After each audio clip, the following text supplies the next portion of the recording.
আসসালামু আলাইকুম। আপনারা কেমন আছেন? আলহামদুলিল্লাহ আমি আপনাদের দোয়ায় ভালো আছি।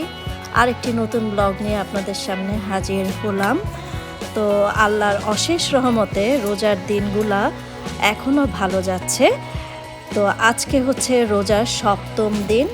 আর সপ্তম দিনে একটু বের হলাম, যদিও রোজা রেখেছি, বাট বের হয়ে দেখি এত সুন্দর ওয়েদার। উইন্টার জ্যাকেট পরে বের হয়েছি, যদিও বের হয়ে বুঝলাম যে উইন্টার জ্যাকেটটা লাগবে না। আমরা একটু দুপুর করে বের হয়েছি, ফাহিম স্কুলে যায়নি, ফাহিমের বাবারও আজকে অফ ডে। সো সেই ফাঁকে কিছু রোজার জন্য কিছু জিনিস দরকার ছিল, সেগুলো নিয়ে নিচ্ছি। প্রথমে গেলাম ডলারমায় গিয়ে কিছু আনুষঙ্গিক জিনিস, যেমন ধরেন যে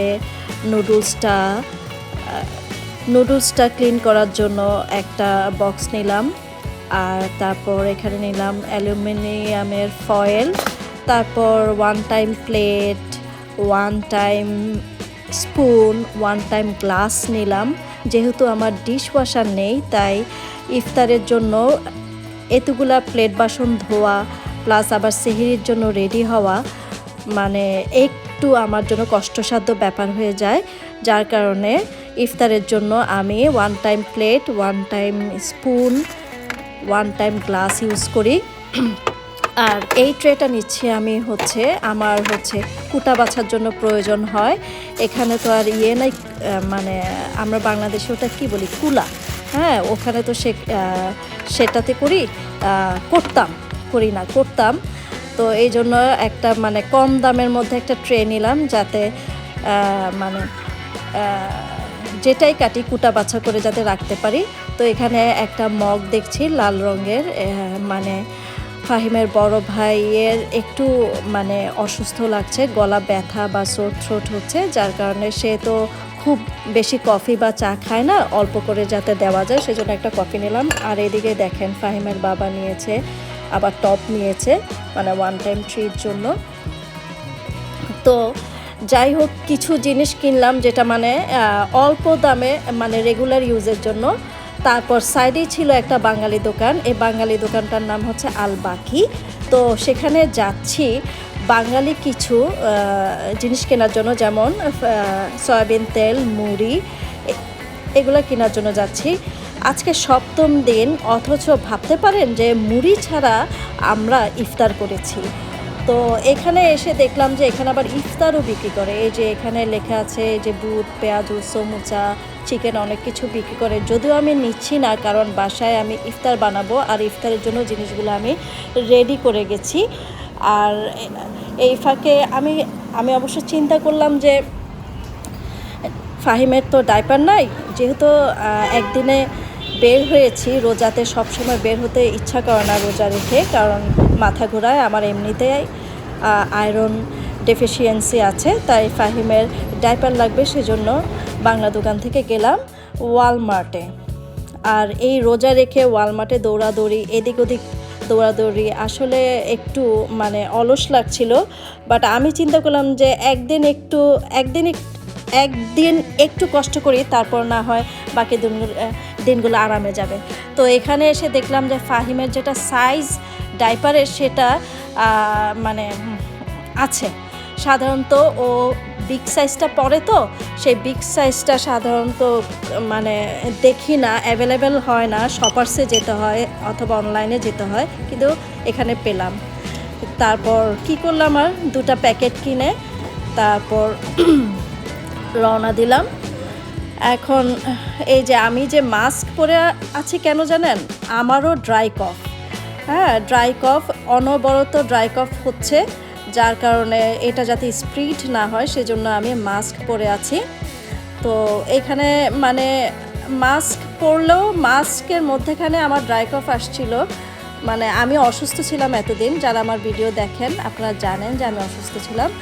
আর এখন আমি ফাহিমের 2 বক্স নিয়ে আসতেছি ডাইপারের। আমি কি বোকা, ট্রলি আনলেও পারতাম, কিন্তু কি। তারপর এখানে বাঙালি দোকানে যখন গিয়েছিলাম তখন আমি মিষ্টি কিনলাম, এক সাইড থেকে প্রিমিয়াম থেকে মিষ্টি কিনে এনেছি। মানে মিষ্টি তো আর খেতে পারবো না, কারণ যেই মিষ্টি আমি 12.99 দিয়ে কিনেছি সেই মিষ্টি এখন 15.99 প্লাস ট্যাক্স। সো টোটাল এখানে আমার মিষ্টি গেছে 19.99। মানে কি বলবো আর আপনাদেরকে, যে এখানে মিষ্টি আছে 9টা। এই মিষ্টিটা দেখা যাবে যে একদিনেই আমরা আমাদের ফ্যামিলির সবাই খেয়ে ফেলেছি, কারণ এই মিষ্টিটা আমাদের ফ্যামিলির সবাই খুব লাইক করে। স্পেশালি ফাহিমের ভাই খুবই পছন্দ করে এই মিষ্টিটা, যার কারণে দাম হলেও আমাকে আনতে হয়েছে।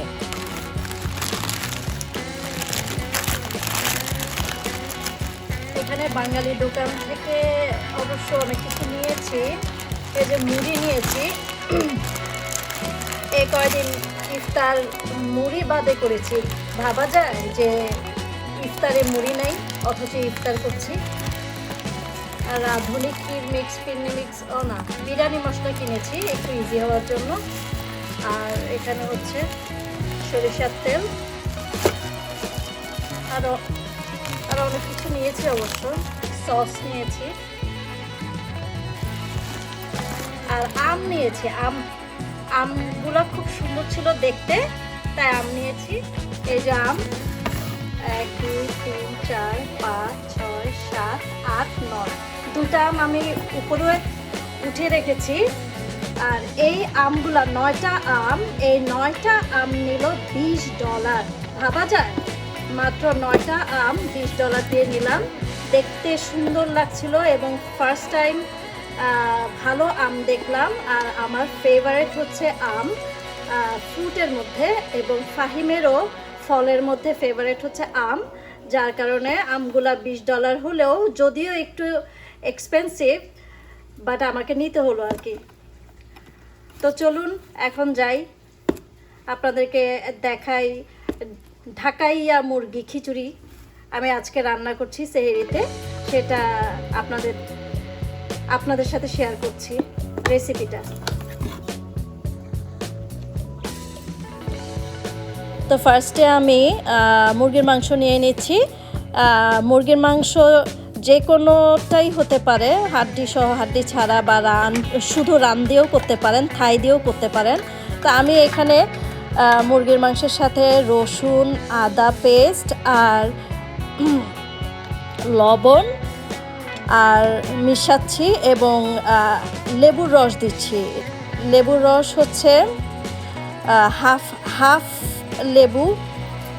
লেবু কেটে সেই রসটা দিয়েছি এবং এটা আমি এখন ম্যারিনেট করছি। মানে আমার ড্রাই কফ হয়ে যাওয়া অবস্থা হয়েছে, ঠিকমতো কথাও বলতে পারছি না। যাই হোক, এখন আমি ম্যারিনেট করছি। এই ম্যারিনেট করে 20 মিনিট রেখে দিব, বা হাফ অ্যান আওয়ারও রাখতে পারেন। হাফ অ্যান আওয়ার রাখলে ভালো, তাইলে ম্যারিনেট করে রাখলে ভিতরে মাংসের ভিতরে মশলাটা ভালো করে যায় বা লবণটা ভালো করে ঢুকে। তো আমার 20 মিনিট শেষ। আমি এটা এখন ফ্রিজ থেকে বের করে ফেলেছি। আমি অবশ্য ফ্রিজে রেখেছিলাম। এখন আমি এই মুরগির মাংসগুলা ভাজবো এবং ভাজার জন্য আমার দরকার সরিষার তেল। ও আরেকটা কথা বলে রাখছি, এই রান্নাটা করার জন্য সরিষার তেলের প্রয়োজন হবে। এই মানে ঢাকাইয়া মুরগি খিচুড়িটা সরিষার তেলে রান্না করা হয়। সেটা আমি রাঁধুনি মশলার একটা প্রোগ্রামে দেখেছি, সেই জন্য আপনাদেরকে বলছি, সেটার রেফারেন্স দিচ্ছি। তো এখন আমি আস্তে আস্তে মুরগির মাংসগুলা হালকা করে ভেজে নিব, আবার সম্পূর্ণ ভাজা না। সম্পূর্ণ ভাজা হলে মুরগিটা তো সম্পূর্ণই রান্না হয়ে গেল, ঠিক না? হালকা করে ভেজে নিচ্ছি। ভেজে নিয়ে রাখবো। তারপর আমি আসল যেটা ভুনা খিচুড়ি যেটা, সেটা রান্না শুরু করব।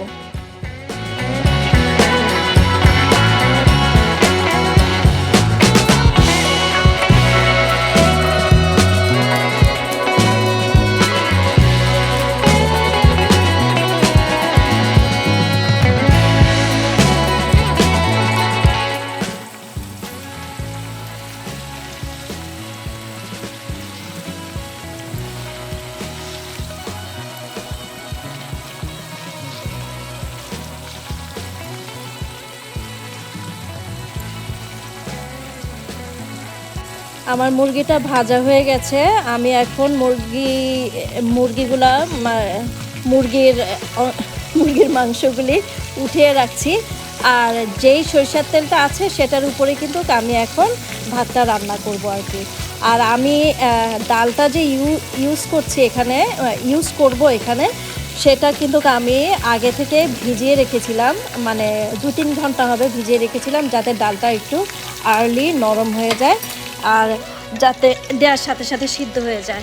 তো এই সরিষার তেলটা আমি নিলাম, ওই সরিষার তেলটায় মাংস ভাজলাম যে এখানে, সেই সরিষার তেল দিয়েই আমি ভাতটা রান্না করছি। এই যে এখন অনিয়ন দিলাম, সাথে মরিচ এবং এর সাথে দিলাম মেথি, জিরা, সাদা জিরা, কালা জিরা, বে লিফ, সব কিছু আর কি, লবঙ্গ, দারুচিনি, এলাচ দিলাম। তারপর এইটা নাড়ছি যাতে মানে অনিয়নটা যাতে নরম হয়ে যায়। অনিয়নটা নরম হলে তারপর আমি সেই ডাল আর বাসমতি চাল নিয়েছি আমি, আপনারা অন্য চালও নিতে পারেন। বাসমতি চাল একসাথে দিয়ে দিব এখন।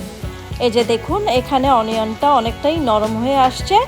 তারপর এখন আমি দিয়ে দিব চাল আর ডাল একসাথে। ডাল চাল দেওয়ার আগে আমি আবারও আদা রসুন দিয়ে নিলাম। তারপর হলুদ দিলাম, ধনিয়ার গুঁড়া, কথা বলতে খুব কষ্ট হচ্ছে, তারপর জিরার গুঁড়া, হালকা মরিচের গুঁড়া দিলাম রঙের জন্য, দিয়ে ভালো করে মিশিয়ে নিচ্ছি। এরপর সামান্য লবণ দিবেন, কারণ মাংসে কিন্তু অলরেডি লবণ আছে, সেজন্য বলছি, কারণ মেরিনেটের সময় কিন্তু মাংসে লবণ দেয়া ছিল, তাই লবণটা একটু সাবধানে দিবেন। তো এখন ভালো করে নেড়েচেড়ে নিচ্ছি। নেড়েচেড়ে নিয়ে এখন দেখুন মশলাটা ভালো করে হয়ে গেছে কষানো। তো এখন চাল ডাল আর একসাথে দিয়ে দিচ্ছি, একসাথে দিয়ে ভালো করে আবার মেশাতে হবে মশলার সাথে।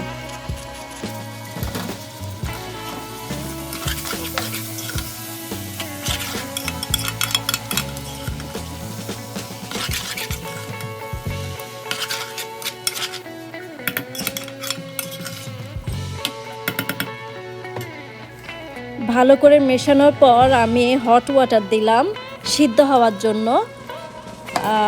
হট ওয়াটারটা একটু সিদ্ধ হলে ভালো হয়।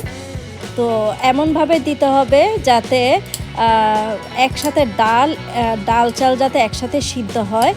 আর এর মধ্যে সেই ফ্রাই করা মাংসগুলো আমি দিয়ে দিচ্ছি। এখন ফ্রাই করা মাংসগুলো দিয়ে একটু নেড়ে চেড়ে আমি এখন ঢাকনা দিয়ে দিচ্ছি। এই যে দেখুন আমার ঢাকাইয়া মুরগি খিচুড়ি হয়ে গেছে, অলমোস্ট হয়ে গেছে। আমি এখন নিচের ভাতগুলো উপরে উঠিয়ে দিচ্ছি, আর ভিতরের মাংসটাও সিদ্ধ হয়ে গেছে, খুব নাইসলি সিদ্ধ হয়েছে এবং নাইস একটা স্মেল বের হচ্ছে। আপনারা তো পাচ্ছেন না, আমি রোজা রেখে স্মেল সহ্য করছি, কিছু করার নাই, রোজা তো আর ভাঙতে পারবো না, তবে সেহরিতে মজা করে খাবো। তো এর উপর দিয়ে আমি মরিচ, ধনিয়া পাতা একটু দিলাম, দেওয়ার পর এটা আবার ঢাকনা দিলাম। ঢাকনা দিয়ে 10 মিনিট রাখবো যাতে গন্ধটা ভিতরে থাকে। তারপর সেটা আবার একটু মিশিয়ে নেব, হ্যাঁ, যাতে নিচে যে একটা মানে সেতে ভাব ছিল সেটা যাতে না থাকে, সেজন্য ভালো করে আবার মিশিয়ে নিলাম। মিশিয়ে নেওয়ার পর এখন রেডি হয়েছে। এখন আমি সার্ভিং প্যানে দিচ্ছি। মানে আসলে ননস্টিকি প্যানে রান্না করলে বেশি বেটার, কারণ আমি যখন অ্যালুমিনিয়ামের ডেকচিতে রান্না করছিলাম নিচে লেগে যাওয়ার একটা ভয় হচ্ছিল আমার, যদিও আমার লাগেনি, বাট আমাকে একটু সতর্ক থাকতে হয়েছিল। যদি ননস্টিক প্যানে রান্না করতাম আমার অবশ্য সেইটা খুব একটা কাজ করতো না ভয়টা, কারণ সাধারণত ননস্টিক প্যানে নিচে লাগে না। তো এখন প্যানে নিয়ে আমি আবার সাজিয়ে দিচ্ছি, মরিচ আর সামান্য ধনিয়া পাতা ছিটিয়ে দিলাম। তো এটা আজকে সেহেরিতে খাবো, এটা আমাদের সেহেরির খাবার আজকে। আল্লাহ অনেক খাওয়াচ্ছে, কিছু নাই বলতে বলতেও অনেক কিছু রান্না হয়ে যায়, কারণ এর সাথে আমি আবার মুরগির ঝোলও রান্না করেছি, তারপর আবার ডিমও রান্না করেছি।